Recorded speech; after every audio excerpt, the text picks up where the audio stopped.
14번의 그랑프리가 끝나고 F1이 3주간 휴식기를 갖는 썸머 브레이크가 찾아왔습니다. 그 말은 실리 시즌이 찾아왔다는 거죠. 혹시 실리 시즌에 대해 잘 모르시는 분들을 위해 설명을 드리자면 실리 시즌이란 보통 서머 브레이크 기간부터 시즌이 끝날 때까지 나오는 드라이버 및 또는 디자이너, 엔지니어와 같은 팀의 주요 멤버의 이적, 재계약 등과 관련된 뉴스와 루머가 쏟아져 나오는 시기를 말합니다. 대부분이 루머성이긴 하지만 이 기간에 선수의 거취 관련 공식 발표가 나오는 시기이기도 하죠. 작년엔 카를로스 사인츠의 윌리엄스 행 발표가 썸머 브레이크가 시작되자마자 나오기도 했습니다. 올 시즌도 시즌 초반부터 이런저런 이야기들이 많이 나왔는데 우선 공식 발표는 아니지만 거의 확정된 거나 마찬가지라고 생각되는 이야기부터 말하자면 최근 가장 큰 화제가 됐던 맥스 버스타펜의 거치 문제 관련입니다. 올 시즌 레드불의 부진으로 최근 몇 달간 맥스 버스타펜의 거치에 대한 다양한 루머가 돌았었는데 자세한 내용은 제 디스크립션에 링크가 있으니 그걸 봐주시면 감사하겠습니다. 아무튼 결론적으로 맥스 버스타펜은 내년 다른 팀에 가지 않고 레드불에 남습니다. 이와 관련된 루머와 뉴스가 계속 나오다 보니 더 심해지기 전에 루머를 종식시키기 위해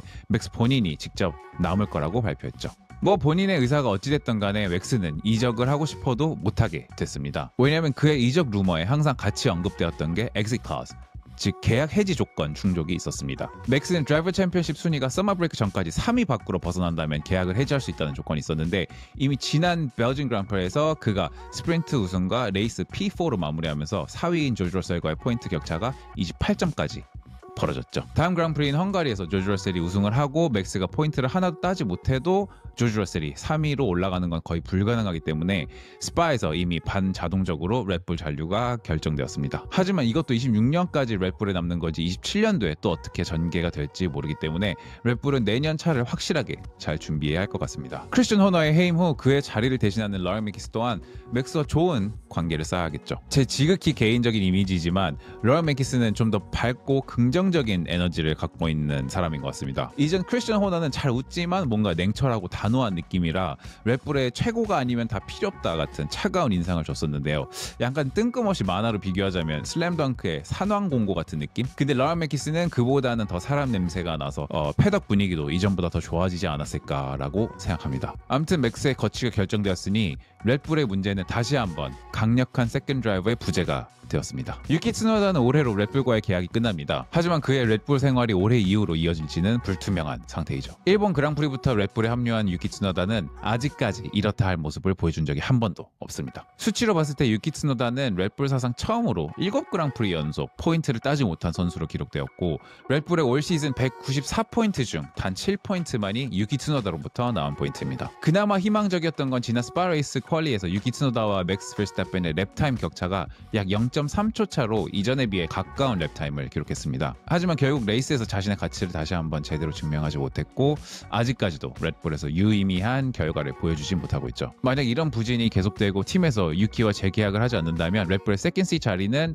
에즈크 헤저가 앉을 가능성이 확률적으로 가장 높을 것 같고 V컵의 자리는 아빗 림블라드와 리엄 러슨 두 명이 차지하겠죠. 유키 츠노다가 아빗 림블라드나 리엄 러슨 대신 V컵으로 다시 돌아갈 수도 있지만 아빗 림블라드는 랩불에서 만 18세가 되지 않았음에도 슈퍼 라이센스를 취득할 수 있게끔 강력하게 밀어붙였기 때문에 무조건 내년에 F1 데뷔를 할 것 같고 제 개인적으로는 최근 리엄 러슨의 성장을 보면 오히려 유키보다는 리암이 나을 것 같아 유키 츠노다는 랩불과 인연이 여기서 끝나지 않을까 생각합니다. 오히려 유키 츠노다의 행보가 더 궁금해지게 된 랩불입니다. 서머 브레이크가 끝나고 남은 10그랑프리 동안 어떤 모습을 보여줄지 지켜봐야 할 것 같습니다. 메르세디스의 토토 또한 스카이스포츠 F1과의 인터뷰에서 내년에도 현재 라인업인 조지 러셀과 키미 앤트넬리와 함께 가고 싶다는 꽤 확실한 답변을 했습니다. 추가적으로 토토는 헝가리 그랑프리에서 맥스의 이적 가능성이 있었을 당시 맥스와 이야기를 꼭 해봤어야 했다며 조지 러셀에게도 이 부분에 대해 확실하게 전달했었다고 말했습니다. 조지 러셀과 키미 앤트넬리의 재계약은 확실시 되었지만 여기서 또 조지 러셀과 메르세디스 사이에 약간 갈리는 부분이 있습니다. 바로 계약 기간인데요. 메르세디스는 이미 조지 러셀에게 7월 초 1년 플러스 1년 계약을 제안했었는데 조지 러셀이 이를 거절한 적이 있다고 합니다. 조지 러셀 입장에선 당연히 안정적으로 단연 계약을 원하고 더 많은 돈을 받길 원하겠죠. 하지만 만약 메르세디스가 추후에라도 맥스 버스타펜과의 계약을 원하고 있다면 메르세디스 입장에선 단연 계약은 부담스러울 수밖에 없을 것 같습니다. 하지만 조지 러셀이 저럴 자격이 있는 게 올해 성적만 봐도 넘버원 드라이버로서 충분하고도 남을 정도로 잘해주고 있기 때문이죠. 올 시즌에만 현재까지 총 6번 포디움에 선 그는 작년 자신의 기록보다도 이미 많이 포디움에 섰고 맥스 버스터스테펜과 비교해도 우승은 한 번밖에 없지만 포디움 횟수만 계산하면 하나가 더 많습니다. 그래서 내년 메르세디스 차만 잘 나와준다면 자신의 첫 드라이버 챔피언십 우승도 노릴 수 있는 역량을 충분히 갖고 있다고 저는 생각합니다. 외신에 의하면 조지 러셀의 재계약에 대한 공식 발표도 곧 나올 예정이라고 하니 빠르면 썸머 브레이크 때 알 수 있을 것 같습니다.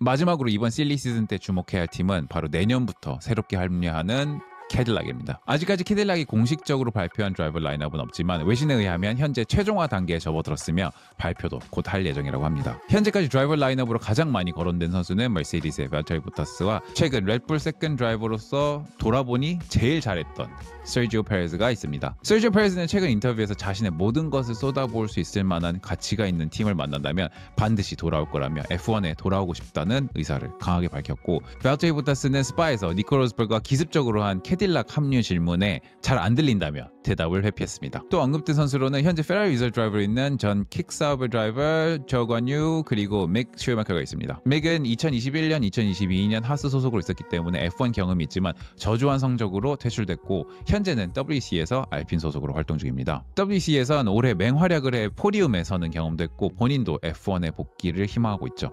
그리고 캐딜락이 미국 브랜드인 만큼 미국에서 알려진 선수를 한 명쯤은 영입할 수도 있겠다는 루머가 돌아 현재 인디카에서 활동 중인 콜튼 헤르타와 인디카 선수이자 현재 맥라렌 리저브 드라이버로도 있는 파토 오워드가 언급되고 있습니다. 현재까지 실리 시즌에 주목해야 될 부분들은 이 정도인 것 같고, 과연 이 중 어떤 루머들이 공식적으로 발표가 될지, 그리고 또 추가적으로 어떤 루머가 새롭게 생겨날지 주목해 보면서 F1이 없는 이 3주간의 썸머 브레이크를 보내보면 좋을 것 같습니다.